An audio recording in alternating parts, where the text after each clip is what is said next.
Biko, Ejo, Mbok, Mbbs, please, you understand. Before you submit your answer script, read through the question paper again. It has happened to me several times that I hear 5 minutes more, and that is when I look through the question paper and I discover that a full question I have not attempted it. Why? Because I omitted it. When I say chips, I mean you write tiny things in paper to carry into exam hall. Please don't implicate yourself and implicate the people next to you.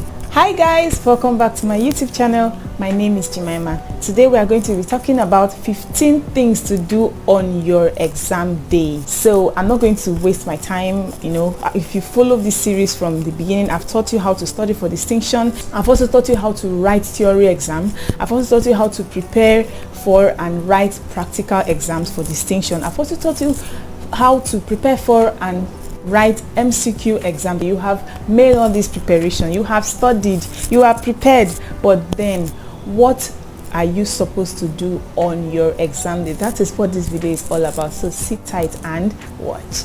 The number one tip I'm going to tell you about is the most important of everything I'm going to mention here is prayers. Now, if you're not a Christian, if you're a Muslim, pray.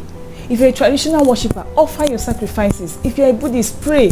Whatever God that you hold at high esteem, that you worship that God before you go to the exam hall. A lot of things happen spiritually that you are not aware of. I know I sound superstitious, but those people who understand what I'm talking about, they know what I'm talking about. Don't ever leave your house to go to write an exam without praying that morning.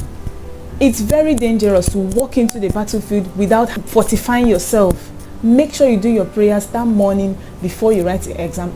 The second tip I'm going to talk to you about is rest. Make sure you are well rested. You have exam in the morning 8 o'clock and you stay awake from 9 p.m. the previous day till the next morning. Are you for real? How do you want your brain to be 100% efficient if you stress it like that? Try to rest before you write the exam so that your brain will work to its full capacity.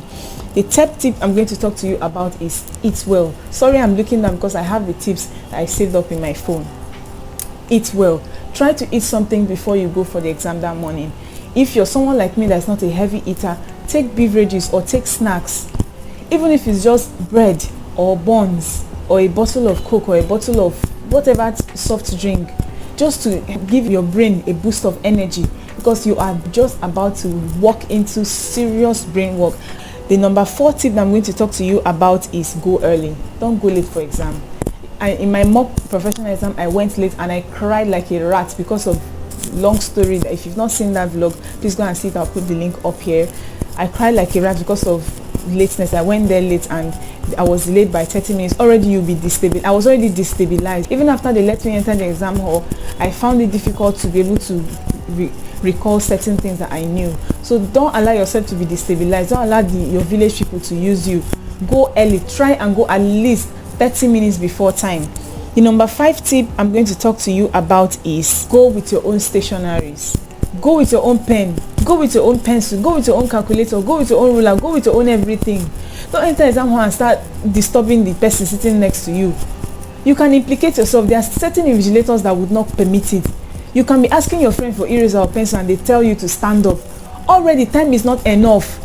And they now make you stand up for 5 minutes, 10 minutes, 15 minutes because you were asking for pencil or eraser, not even because you were cheating or you were asking for answers. The number 6 thing I'm going to talk to you about is discussion. On that exam morning, that is the perfect time to do discussion. Discuss with your colleagues. You'll be surprised there are certain things that you were finding difficult to really understand, but on that exam morning, the adrenaline is at work. Your brain will be so eager to get new information and learn whatever it has not covered before the exam hall. So that is the best time to do discussion. Discuss with your classmates. The number 7 thing I'm going to talk to you about is pick a good seat. If you're allowed to choose your own seat, please pick a good seat. If you're like me that don't talk in exam hall, you don't ask and you don't tell, don't waste your time and go behind and spoil people's formation. Okay? Sit in front. Shebi, you don't need to talk to people in exam. You don't ask and you don't tell. Then why are you going behind? And if you have information, you have friends that you want to ask in exam or you want to sit around certain people, go early and go and choose your seat. If you're unfortunate that you finish arranging your formation and the invigilator comes and destroy your formation, sorry. No. I personally do not like sitting in front. Yes, I know I don't talk in exam hall, but I don't like that front seat because it's really distracting. Many of the invigilators usually discuss, and it's very, very distracting to sit down right in front of invigilators that are just discussing about things that are entirely different from what you're writing, so I like to sit in the middle. Okay, so just choose wherever is comfortable for you. Choose there and sit there. The number 8 thing I'm going to talk to you about is timing. Have a timer and stick to your timer.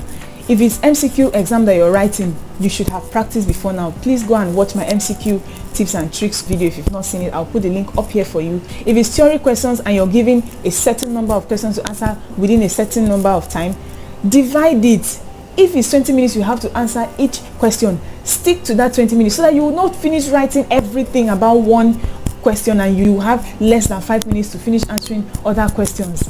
Make sure you start from those 10 marks questions, 15 marks questions, 20 marks questions. Start from those questions and answer those questions very well before you come down to 5 marks question, 2 marks question, 3 marks question. Then number 9, read instructions. Very, very important. They can, like for my physiology mock exam that they asked us to write true or false on each option. You could be asked and you can be so careless that you would not even read it. And you rush and end up writing A, B, C, D when what they want to see is true or false. Number 10, Biko, Ejo, Mbok, and Mbbs, please, you understand. Before you submit your answer script, read through the question paper again and make sure you have answered all the questions. If you're asked to answer 10 questions, make sure you look through the 10 questions that you chose and make sure you've answered them. It has happened to me several times that I hear 5 minutes more, and that is when I look through the question paper and I discover that a full question I've not attempted it. Why? Because I omitted it. There are certain times that your brain assumes that you've answered the question, meanwhile you've actually not answered it. Please, to avoid stories that touch the heart. It happened to me in my first course, it happened to me again in my second course, it happened to me in my third course, it happened to me again in my mock exam. And then in my professional exam, nobody told me to sit up. Number 11, please don't implicate yourself and implicate the person next to you. If at all you want to ask someone for help, don't make it so obvious. Be discreet, for God's sake now. Be discreet about it. In as much as I really do not support cheating in exam hall and talking in exam hall, I will not judge people who do it. So if you're watching this video and you usually talk in exam hall, you ask or you tell, don't implicate yourself and implicate somebody. Look around now, be observant, check when your invigilator have turned eye. Don't allow adrenaline to push you into asking someone question when the invigilator's eyes are on you. Don't bring chips. For God, this one I will always rebuke it. How can you be a medical student and you're bringing chips into exam hall? Are you okay? When I say chips, I mean you write tiny things in paper to carry into exam hall. Please don't implicate yourself and implicate the people next to you. Then number 12, cross-check your reg number before you submit. Write your matric number or your registration number on every sheet of your answer script before you submit. So sometimes the page could not be clipped properly and it could tear out. And number 13, I beg of you, before you submit, read through your answer script. You could make a nasty mistake that would implicate you a whole lot. In my third course, neuroanatomy course, I made that mistake. I was asked to write on olfactory pathway and I kept writing auditory. How bad? Is it not village people? In my brain, I was writing about the olfactory pathway.